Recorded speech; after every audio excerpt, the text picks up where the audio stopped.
Yeah, I know we're late. I'm just going to tell you this. It's not my fault. Welcome to the Real Forno Show. We're going to talk about the Vikings game against the Tennessee Titans, some interesting performances, both positive and negative, and we're going to talk about Kwesi Adofo-Mensah. A lot of people are calling for his head because of the lack of success this 2022 draft class has had. We're going to talk about that, and we're going to relay why it's not an issue right now. Welcome to the Real Forno Show.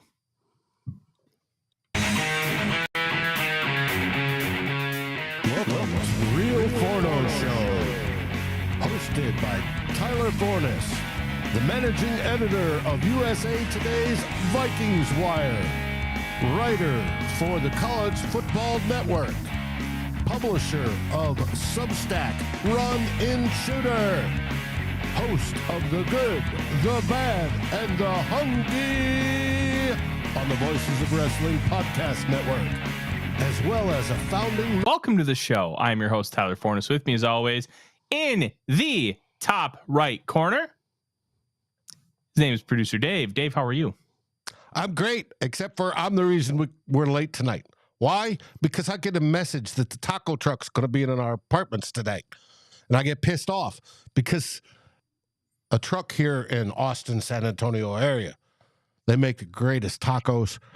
And unfortunately, they sent it out 2 minutes before the show starts. And I was bitching about it. Sorry about that. But we have football to talk about, don't we? Yes, we do. Yes, we do. You should have just came over to my house, Dave. I'm going to be making tacos as soon as the show is done because sounds good. Tacos is on the menu. We're pretty basic around here. We do ground beef and basic ass seasoning. Why? I mean, look at me. What else would I do? That's just kind of the way we roll around here. Plus, we had a bunch of ground beef. I recommend Costco and Sam's Club. We got 5 pounds of ground beef for like less than $4 a pound. Phenomenal pricing. And in today's day and age, phenomenal pricing is a good thing, yes. even for us. So, welcome to the show. This Vikings team is in an interesting place, Dave. And the reason why I say that is we're going to actually start off a little differently. We're going to start off with Kwesi Adofo-Mensah. People are talking about his failures already as a general manager. He really hasn't failed. And now you can disagree with the style of his approach. The fact that, it's Moneyball. Well, here's the thing about Moneyball. The idea of Moneyball is really good. It's about trying to create value and trying to create opportunities to maximize surplus. And like Justin Jefferson right now is looking at about $25 million a year in surplus value. But that's draft picks. You can only do so much with draft picks. And everybody does that. It's the other strategies that you can implement. The trading for guys like Jalen Reagor, TJ Hawkinson, Ross Blacklock. Mixed results. But that's the process. That's the idea. Guys, you buy low and you're able to get more out of them than what your cost is, both in a trade and both what the contract says. That's the idea. Now, is it going to work? I don't know. Anybody who tells you they know it's going to work is wrong. It's the process. The process itself should pay dividends over time. And that's why when you talk to analytics people, they're like process over results. If one result isn't in your favor, that's okay. It's about doing the same thing consistently over and over and over and over again. And you're going to heed results more often than not. So the Vikings... And also learning. If he learns from... Granted, if Kwesi makes mistakes, which is all GMs make mistakes, see ponder in the dictionary. If he learns from it, that's a good thing. Mm-hmm. I feel bad. My sweet little Claire's in the crate downstairs because they've just been driving me nuts, and she's just barking up a storm. Poor little thing. I can hear her now. She was downstairs by herself, not with me. When I was doing my show earlier today, and she pooped and peed all over the floor. So we're doing this, and We're going to try it. It's just, it gets so hard doing these shows without my wife here because I just like, and Odie was in the office with me and I had a pair of shorts on the floor. He peed on him. Like, marking his territory. It wasn't even marking the territory. It was, you're not paying attention to me, so I'm going to pee on something to get your attention. It's a Frenchie thing. It's annoying as absolute hell, but just as long as your wife doesn't do that, unless you get into that, that's. If my wife pulled her pants down and peed on a pair of my shorts to get my attention, we'd have more issues than just me having to put them in the wash. I'll say that. But along with the Moneyball idea, it's also kind of steamrolled over into his draft picks. So his selections in 2022, he moved from 12 to 32 in that controversial trade. And it wasn't just the results of the trade. Look, Jamison Williams has done jack squat so far, and he's about to serve a 6-game suspension for gambling. And Lewis Cine hasn't done much either. He snapped his leg in half. So that is a kind of a wash, but the idea was to get a bunch of draft picks on day 2 to help really strengthen this team long term. And you can, the idea was, I'm laughing at Justin's remark. 4 picks in the top 66. You have Lewis Cine, Andrew Booth Jr., Ed Ingram, Brian Asamoah. The idea here is that's going to be a big part of the core of your team for the next 4 years plus. Now, the reason why some people are really frustrated and upset is because they haven't really paid dividends yet. And it's okay that they haven't paid dividends because they were rookies last year. The big thing is how they're going to do in years 2 through 4. Those are the years you really want to judge, and why I've always said you cannot judge a draft class based off of 1 year. Remember Matt Khalil? Pro Bowler year 1. Didn't do anything else after that. You have to give them time to settle into what they're going to be, and then you can give a full judge. If you were to judge the 2020 draft class after 1 year, you would have said, Justin Jefferson looks like he's going to be really good. KJ Osborne looks like a bust. And guess what? And you thought, Jeff Gladney's got promise. And he ended up being cut from the team within months of that, the end of the 2020 season. And unfortunately, he has passed away since. Rest in peace to Jeff. And Osborne has turned himself into a very good wide receiver. You have to give players time to develop. You have to go from high school to college football. Then you're going from college football where the best 2-3 players on the team sometimes are like average players in the league. That is a huge jump up, and you have to acclimate to it. You have to learn, grow, and develop. Now, judging these guys after 1 year is completely unfair. Now, you can be like, okay, this is where they're at. That's disappointing where they're at right now. But guys like Lewis Cine, there are people calling him a bust, and that is brutally unfair. He broke his leg. They were starting to rotate him in, and you can even go back and look at transcripts. They even said they're going to start rotating him in defense in week 4 of his rookie season as the 32nd overall pick. I don't care if the safety is the easiest position to learn on defense, which it is. It's the easiest position to translate to. But it's okay that it took him 3 games before they really wanted to start rotating him in because it's hard. And especially when you're coming for that Georgia defense where they basically ask you to do one thing. And that's why some of these defensive linemen have had a hard time adjusting. Like Trayvon Walker, they never taught him to rush the passer. They're like, we want you to stop the run. And you know what he did? He stopped the run. He was really freaking good at it. But the pass rush upside is what got him drafted number 1 overall. Lewis Cine was asked to do similar things where he was just asked to be like a downhill, absolute missile and attack. And I mean, he played some over the top, but he was much better doing that and just see it, read it, kill it. That's kind of where things were with him in college. And now he's learning how to adapt to the NFL and play in a new system and recover from a brutally debilitating injury. Friend of the show and one of my writers at Vikings Wire, Kevin Fielder, had the same break in his leg, and he saw that Lewis Cine was sprinting 4 months after. He's like, that's absolutely nuts. He shouldn't be able to do that. That's like freaky stuff.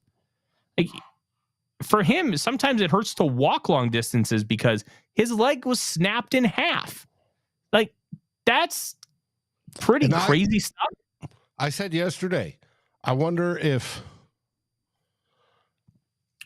physically he may be over the injury. It may be healed. He's good to go there.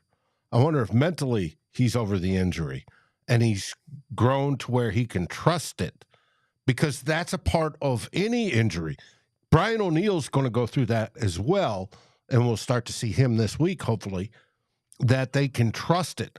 Anybody, take Adrian Peterson, when he blew out his knee and came back the next year, it took him a while to get used to, yes, I can still trust my knee, and then he went on to great things that season. He still should have broke the rushing record, but anyways. There's that mental thing, and it's always back there. It's in the subconscious. It's not, a conscious thing. It's in the subconscious that, hey, wait a minute. And can I go 100%? Can I do the things I need to do and trust it that I don't have to worry about it anymore? Because he's going to be worrying about it. What if I step wrong? What if I do this? What if I do that? Could I re-injure it? And he's going to worry about that. And that's something that he's got to get over mentally. Every player does. I'll be honest, Dave. Every person does. You talk about Kevin Fielder. Dave, has nothing to do with his struggles on the field and him learning. It's the struggles on the field are all to do with instinctual and a lot of the issues of tackling. He's had a tackling problem his entire career at Georgia, where when you tackle, you want to aim from chest down to your knees. You want to aim in that zone. Why do you want to aim in that? Aim for the belly button. I talked about it yesterday. Dave L was talking about it in the chat. You want to aim for that zone because leverage-wise, it's a lot harder for them to escape, and it's a lot easier for you to bring them down because it's like physics. It's the fulcrum. You want to, here's the fulcrum. My forearm really can't move, but I go like this, I can move like this, or if I go down here, I can move like this, but you attack the middle, it really can't go. It's almost like a teeter-totter. And that process is something that he struggles with. Now, against Seattle, he was doing a lot of what he was doing at Georgia. He was tackling up high. Now, it worked against Smith-Njigba because Smith-Njigba ducked, and he basically just grabbed the back of his jersey and threw him down. That's easy stuff. But other times, he was getting bounced off. It was almost like a bouncy ball off of a brick wall where he's hitting the ball carrier and just kind of bouncing off, and they're getting through him. Now, that ball carrier is Zach Charbonnet, and not every ball carrier is going to be a guy like that. But you have to look at it from a contextual standpoint where if he's bouncing off of a guy, then he's not getting the tackle. That's going to happen more and more and more, and it's going to keep repeating. So you want to hit in that zone, knee to chest, in that area. If you're hitting thigh or if you're hitting the stomach and you miss that belly button, as you said, that's fine because you're in the zone. It's like hitting the bullseye in darts. It doesn't matter where you hit it. It's still 50 points, whether it's the outer ring or if it's dead center. Doesn't matter. You're hitting it. That's the whole point. So he needs to figure that out, and he needs to fix it. Now, some of the instinctual things are going to get cleaned up, and I'm not super worried about it long term because instincts are objectively really good. But at the end of the day, you need them to be consistent, and you need that to be something that you can do repeatedly every single time. And some of the stuff when he's deep, that's an issue. When he's near the line of scrimmage, it's pretty dang good. He's able to shoot gaps and be a real disruptor. But live game reps are the only way to really hone those things. You can't hone those in practice. That's not how that works. You have to do it in a live game situation. That's why I was excited when I was seeing him in the late third, early fourth quarter on the field. Because that's how you get back into the swing of things. That's how you get back into a comfort zone playing the game of football. All those things matter. Reps matter. San Francisco 49ers drafted Trey Lance third overall in 2021. He should be the guy. They should just give him the ball. They're not going to because they feel they have a Super Bowl roster and we can't afford to just let you grow on the fly anymore after 2 years, which is one, a bunch of horse crap. Two, he just needs to be able to throw the ball in live game reps, and he's going to be fine. But he's not being given that opportunity, and we're giving Brock that. Purdy stepped up. Brock Purdy fucking sucks, and I won't hear any of it. I'm getting genuinely mad. Brock Purdy sucks, and he is the byproduct of Kyle Shanahan. And in my opinion, there is no argument saying Brock Purdy is actually good. I watched him for years at Iowa State. He's bad. And the only reason why he was propped up is because Kyle Shanahan designed the layups for him. Why can't he do that for a guy who's got the cannon? Like, to me, that's the big thing. And we have Cine here. And Cine just getting those live reps, I think, was great. I liked that they were doing that. I applauded it. And if you're calling Cine a bust, he very well may be. But he's not right now. And it's wrong and unfair to call him that. And Now, I'm going to calm down. Back to Kwesi. How much can we blame? Well, we got to blame it all on Kwesi because the buck stops there. But how much of it was Spielman's crew was still there when they went into that draft and giving him information? Because he swapped out guys since then, kept the ones he actually liked and swapped out more, has built up his own front office. How much of that could have been a Spielman influence or a Spielman sabotage? That there's no sabotage. At the end of the day, you're getting the information from the same people, but it's Kwesi's job to essentially be a data collector. That's what a general manager is. You collect all the data and then you make an informed decision. That's the thing. He has some background now in talent development, or in I'm so tired. I'm trying to think of the right word in scouting talent, because he spent a lot of time with scouts and broken down film and learned the nuances of it. At the end of the day, general managers do scout film. They don't do a lot of it. They trust the people in the building. Beneath now, yes. Once he got in the building, yes, you have these guys who worked for Rick Spielman who have been here for X amount of time. But once you get in the building, you basically tell them, hey, I know what you've been doing.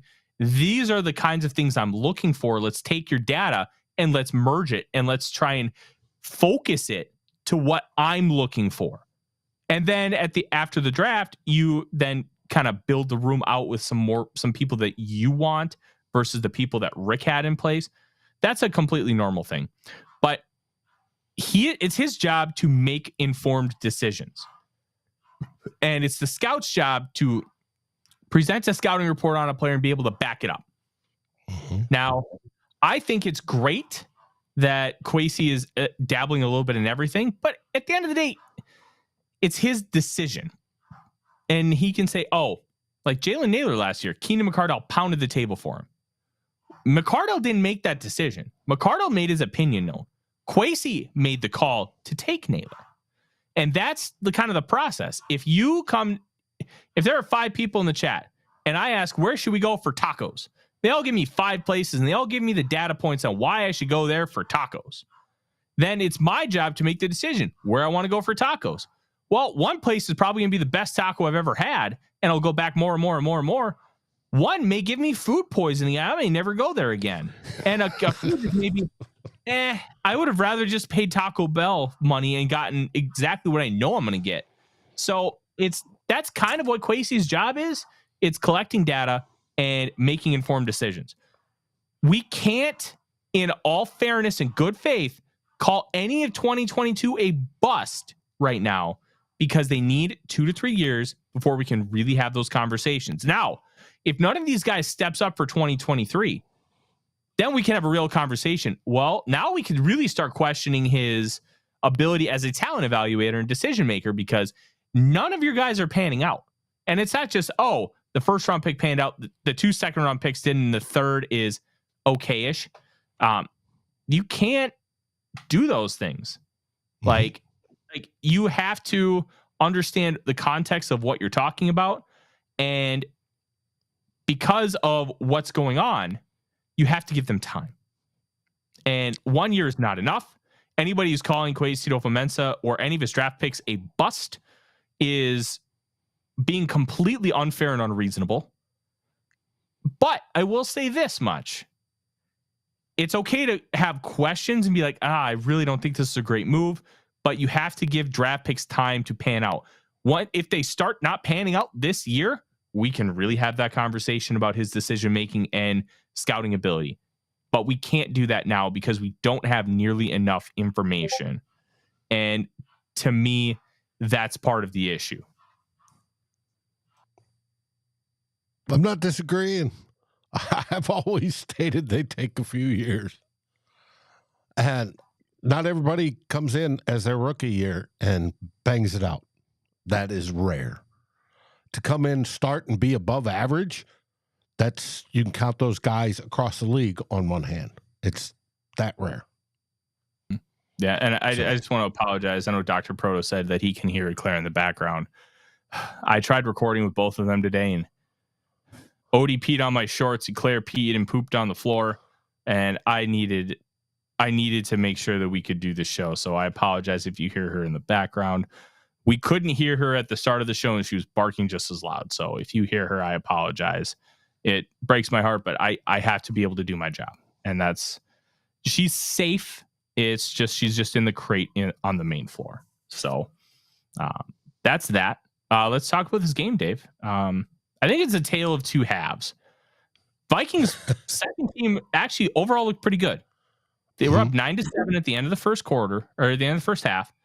And then the third teamers came in and they allowed 17 straight points. Now, I thought Nick Mullins looked improved over the Seahawks game, and I thought that was important. Now, the Seahawks game wasn't bad, but it wasn't good. Like, he was doing a lot of, like, if I'm holding the football, like, you're holding the football trying to find a guy downfield, and then you see the tap. He was doing that too much because a lot of quarterbacks will, like, kind of do that and then cock and fire. Well, he was double tapping, and that double tap wastes time, and it kind of shows your hand. It's almost like a pump fake you're not trying to make, and that can really kind of mess up your mechanics, mess up your rhythm, and he was doing too much of that. That slowed down, and you didn't see that nearly as much this last week, and I thought that was awesome to see. You saw an improvement. You saw him making throws on the run that were really good. That throw to the corner to Ben Sims was awesome. And at the end of the day, Nick Mullins is a top 5 backup quarterback in the NFL. And when I say backup quarterback, I don't mean a guy who is drafted as the quarterback of the future. I mean, this guy is a backup. Chase Daniel, backup quarterback. Current day Andy Dalton, backup quarterback. Like, you're talking at best, they're a bridge guy. They're not a starter. They are a backup, and they don't have the future to grow into that spot. That's where Fitzmagic was his whole career. Fitzmagic was, I don't call him a backup because he was always too good to be a backup, and then he ended up getting the starting job. I'm thinking like the Chase Daniels of the world.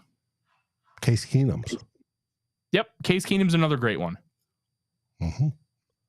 Hey, I want to say hey to everybody that's in the chat. You guys have been rocking it tonight and getting me in trouble. Or I've been getting myself in trouble, but I appreciate it. Yeah. And there's a lot of really fun stuff from this game. I've started looking through the film. If you go to VikingsWire.com, I have a long film breakdown of Jaren Hall. All 12 of his dropbacks broken down and graded based on the success of the play and the success of what Jaren Hall did based on what it was. And that's kind of the thing. We got a comment in here. They didn't wait 3 years for Spielman's picks. So that's an interesting point. It is. Sometimes you can tell, but you usually tell with those guys that are like outside the first 2 rounds. Like Kellen Mond, you could tell almost right away, bad. And then you could tell in the preseason last year, bad. But we've seen more flashes from these guys. We've seen flashes from Cine this preseason. Booth has been too hurt to really have any kind of feel of what he's going to be. PFF actually graded him out pretty decently this past week. I haven't got to see the film, but he only had 1 target. And that 1 target, it's fine. Based on the coverage, it was just kind of a beater, and he did everything he could to stop it. But like Wyatt Davis, there were some other issues that I've heard about that really contributed to him being cut. And then Chaz Surratt was bad. And I'm talking irredeemably bad, and not just struggles, but shows some promise. I'm just talking bad. And it's a very interesting concept, and they are different. Sometimes, right? I'm talking to these guys right now. We don't, because we've seen good from them. It's about what are they going to be long term. We never saw any good from Kellen Mond, Chaz Surratt, Wyatt Davis, and I think that's the difference. Plus, there's also the idea of, hey, these weren't my draft picks, and there you go. So, and then same guy Kubler's in the chat talking about the trade. All the analytics charts loved the trade, and they thought the Vikings won.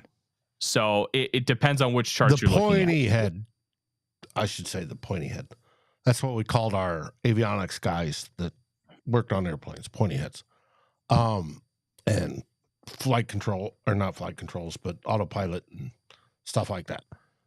The very stat nerdy types like the trade. The traditional types, like me, generally looked at it and went, what? I can understand both sides of that world, both sides of that coin, but we're like, hey, that didn't seem like a good trade. But then again, like I said, you have a rookie GM. Do you want him to be absolutely outstanding straight off the get-go? Absolutely you do. But is that realistic? No. So I tend to give a little leeway to people the first time they try something like that to see where it goes, see if they learn from that, and do they make better choices in the future.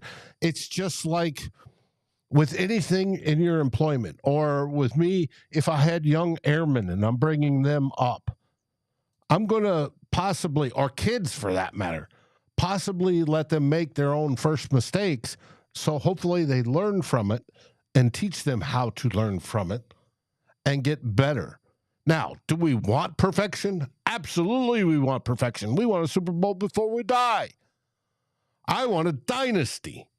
But to expect it in all reality? No. That's unreasonable. And you have to give people some grace to make those mistakes. If it is a mistake, and we don't know yet, let's see how it turns out. I said yesterday on the show, when we talk about Lewis Cine and that trade back, if Cine doesn't work out, I worry about Lewis Cine and his football intelligence, whether he's making that right, whether he can read stuff in his peripheral vision and make the proper decisions off of that or not, whether he can learn to tackle properly, which he should be able to do. That's something that's taught since Pee-wee. Whether he can make those advancements. If he does, we don't expect Hitman to play forever.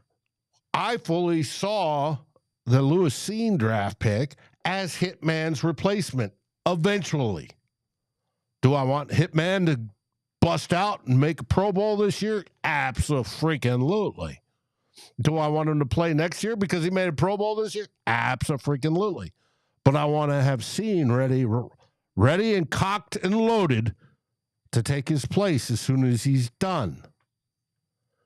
It may take time for that. So you've got to give people grace, whether it's Kwesi and drafting him and making that trade back, because who picks a safety in the middle of the first round? That's one of those positions that is like, no, that's way too high value. So he tried to pick up more value. I understand that. That makes sense to me. So it is what it is. Give people grace, folks, to make mistakes. Nobody's perfect. Yeah. Let's get to this game. And I want to talk about Jaren Hall a little bit.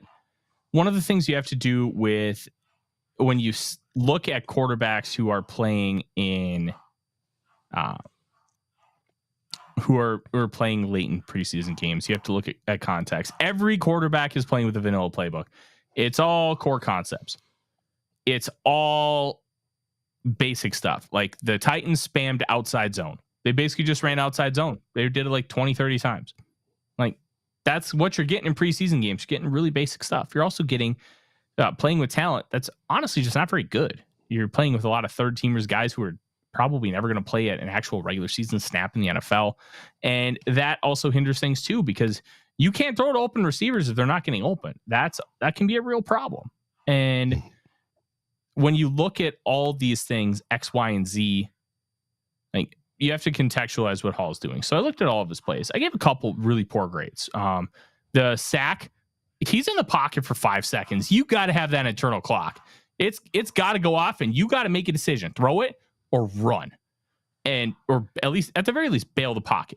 He didn't do either of those, and you just got sacked. Unfortunate. But I did like that 2 plays after that, he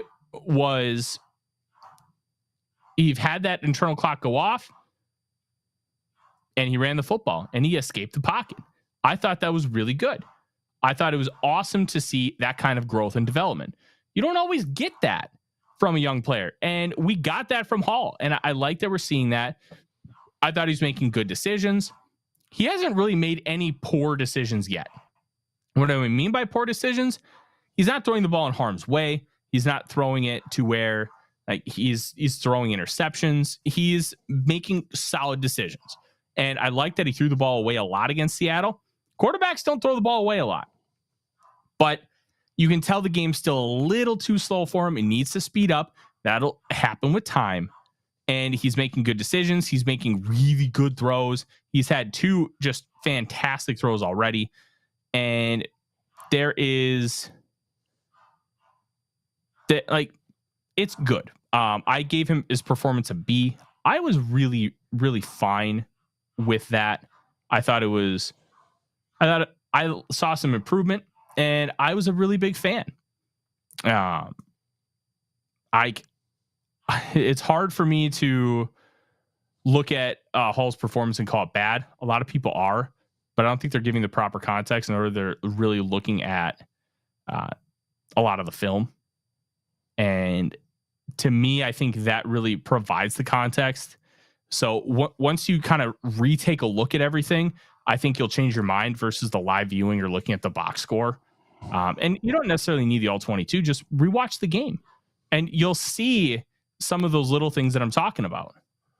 Did Jaren Hall improve from the game against Seattle versus the game against the Titans? Dave, I already answered that question. It was yes. And I'm just reiterating that. That's how people should look at it. The answer is yes. So if he improved, how can he be a bust? What do you expect from a 5th rounder? You should expect nothing from a 5th round quarterback. We're getting something that is above and beyond. Period. And as long as he keeps growing, folks and fans should be like, hey, that's cool. Could he eventually be a backup sometime? You betcha. Is he there yet? No. But is he improving and getting to that point? Yes. I don't understand people that say he's a bust or he's no good. He completed stuff and settled in the 4th round or in the 4th quarter when folks, they're playing 3s and 4s, and he settled down and orchestrated a nice drive. 3s and 4s don't generally work together well. They're the bottom of the roster that generally don't make teams. And he put together a nice drive as the quarterback. How can that be he's bad? No, he's putting together stuff that's stuck together with Scotch tape and made a successful drive. No, that is a good sign. And to call him anything less, I think, is a disservice. Now, will he eventually be a starter in this league? Who knows? That's a big question mark. I don't know. I think he can be, and I've said that basically from the jump. I've thought very highly of him, and I thought this was the perfect situation because he ran a very similar offense to what Kevin O'Connell runs at BYU. They did it out of more spread formations than Kevin O'Connell does, but a lot of core concepts are the same. You're doing a lot of max protect, Yankee deep shots. You're doing a lot of dagger option routes, that kind of stuff. He's ran a lot of that, but then you're basically like going from Mexico to Spain, where they both speak Spanish, but the dialects are significantly different. Because they're different, you have to kind of relearn, but you already have the core concepts down. And that's kind of where he's at as far as learning this playbook. Now it's obviously going to be more expansive, and there's going to be more checks and those little minute details, but he already has a core basis down. And I think that's really important. I'm really intrigued to see how he continues to develop. I think he should get a lot of time in Saturday's game against Cardinals. I would have started him this past week against the Titans. Why? Because Nick Mullins didn't need the reps. I think Hall needs the reps, and you need to see how he's growing and developing. And the best way to do it is by getting him with better players and going against better players, because it's not just about seeing how he does against better talent, but how is he going to do with better talent? Because that makes a difference when you're talking about third string guys. If you're going from, let's say, Aaron Rodgers going from the Packers to the Jets, you can talk about like the difference in like talent level that the skill positions have. Like, it's different. The Jets have better skill position guys, but it's still first team NFL skill position guys and not third stringers. And I use that comparison because it's like, okay, it's an improvement, but you're still playing with first string guys. Like, Jaren Hall has been playing with third string guys. I want to see him play with some better talent. I don't know how much of an opportunity he'll get this next week. Hopefully he gets the start, and that Nick Mullins doesn't play at all. And hopefully he gets the start. He rolls it into the third quarter, and then we get Tamu, or however he pronounces his name, to wrap things up. Mm-hmm. Yeah, I think Tamu was just signed for to finish out camp and to kind of give Mullins a break. Like, I think he's just going to play the final preseason game. He's going to run some core concepts. He's going to hand the ball off a bunch. Then they're going to send him on his merry way, and he'll probably be really good in the XFL again. I think that's kind of what we're looking at. That year's like, I'm tired of us being top heavy. Well, we're in a transition right now. We drafted 16 guys in the last 2 years, and Luigi Villain was the UDFA. Ivan Pace is going to make the team as a UDFA. Andre Carter might make it as a UDFA. We're building that infrastructure so we're not top heavy, but it's a process. It's not going to happen overnight. And that we're working also the cap issues to go along with that, to bring that down so that we aren't so top heavy and can invest more into backups once we get there. Yeah, absolutely. So a couple other things that I saw, and then we're going to get out of here. I have to go get my sweet dogs out of the kennel. I feel really bad for them right now. I think it was noteworthy that and I've been talking up Calvin Avery a lot. These last two preseason games, he didn't look rosterable, and it's really unfortunate. I saw there was a play in the goal line situation where the Vikings defensive line held pretty firm at the line of scrimmage. Calvin Avery was like 8 to 10 yards off the line of scrimmage and 5 yards into the end zone where he was just being blocked, like just violently back. Like, I think TJ Smith has a decent chance to make the roster as a backup nose tackle. They're going to want to keep a second nose tackle. Kyrus Tonga is good, but this defense needs a nose. And Harrison Phillips, good football player. He's not a nose tackle. And I think that's something that hasn't been talked about enough. You got to have a nose. You got to have somebody who can run two gaps, lining up over the center, handle both A gaps, no matter what the call is. And I think that TJ Smith can probably do that. I know Kyrus Tonga can do it, but Harrison Phillips can't. Right. What do you think of Sheldon Day? That play where he ripped the left guard and got the strip of Malik Willis was really good. I haven't seen a ton from him outside of a couple plays on Saturday that tells me I need to roster this guy. But I haven't gotten to the defensive all 22 yet. I'm going to try and do that tonight. We'll see how that works out because I am very tired. But I want to get a Lewis Cine film piece done tomorrow so we can keep talking about it. MWO is like I could exploit my dogs to get likes. Look, they don't like being on camera. They don't like me holding them. And I haven't figured out a way. It's a shame because they would do great to get likes. Oh, yeah. I maybe I should just send you some pictures and videos of the dogs and you can include it in the intro. I think we could probably do something like that once you have time because I know you're busy taking care of a lot of preseason stuff.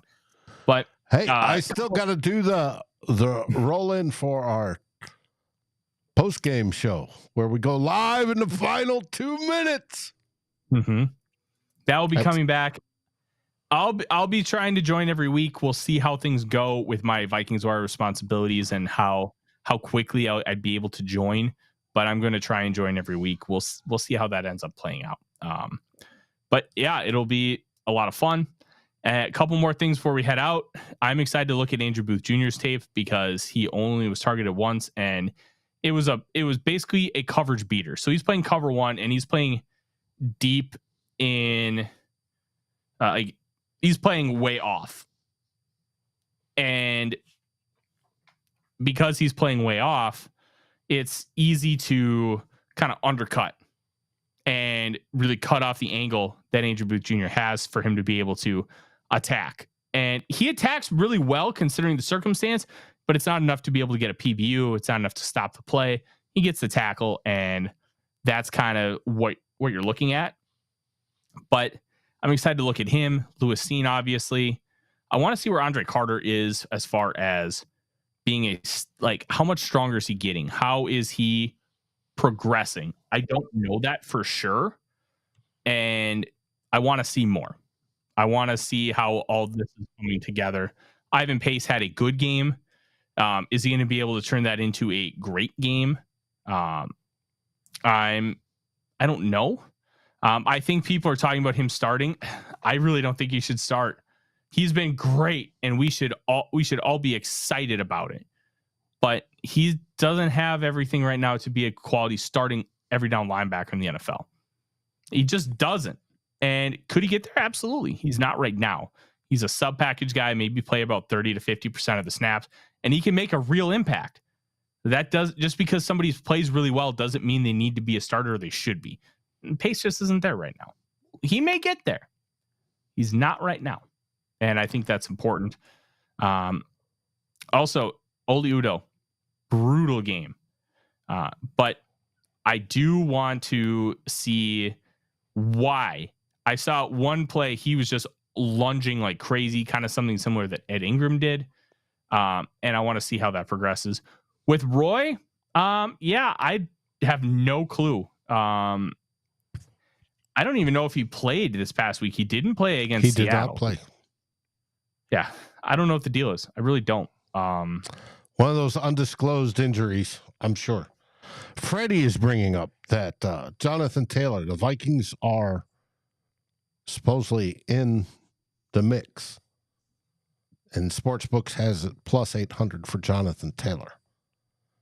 I don't know. Jonathan Taylor is a good running back. I grant that, but I don't know if you want to give up the capital you would need to get him. I don't think it's worth it. I don't think it's a good idea. Yeah. Yes, Justin, 48 watching and only 18 likes. Why? Yes, I've been a little combative today. Tyler's been here. He's got good knowledge. Why not like more? Vikings First and SKOL is working on getting 1,000 subs by week 1. We're only 37 away. We're at 963 at the start of the show. Help us get to 1,000 because we've been on an absolute tear lately, and I think it's awesome. Just in the as I stall while I pull up the number, in the last 28 days, we're up almost 200 subscribers. So that tells you that we've been crushing it, and we've been doing a really good job. And I'm very intrigued to kind of see how things continue to grow for us. And I think it's going to be a lot of fun this year. Wednesday, we'll be back. We're going to preview the final preseason game. We're going to talk about my latest final 53-man roster prediction and how that will equate. And then the next day, Dave, it's the beginning of the Minnesota State Fair, and I can't wait. Deep fried everything. Damn right. Damn right. I'm going to have deep fried everything. Thank you guys very much for joining. Wednesday night, we'll be back. Dr. Proto, you know what? Maybe it is. I'm going to have to funnel Dave a bunch of pictures, and I'm sure he will have no problem incorporating them because that sweet little girl is wonderful. And until then, as Dave shows off his bottle of bourbon in the camera, I'm Tyler. He's Dave. SKOL Vikings, baby. SKOL Vikings. Like, subscribe, and ring the bell to get notifications. It helps us grow this community that we all love, our Minnesota Vikings.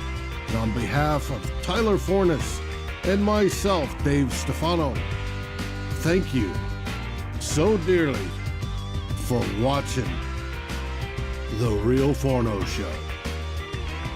SKOL, everyone.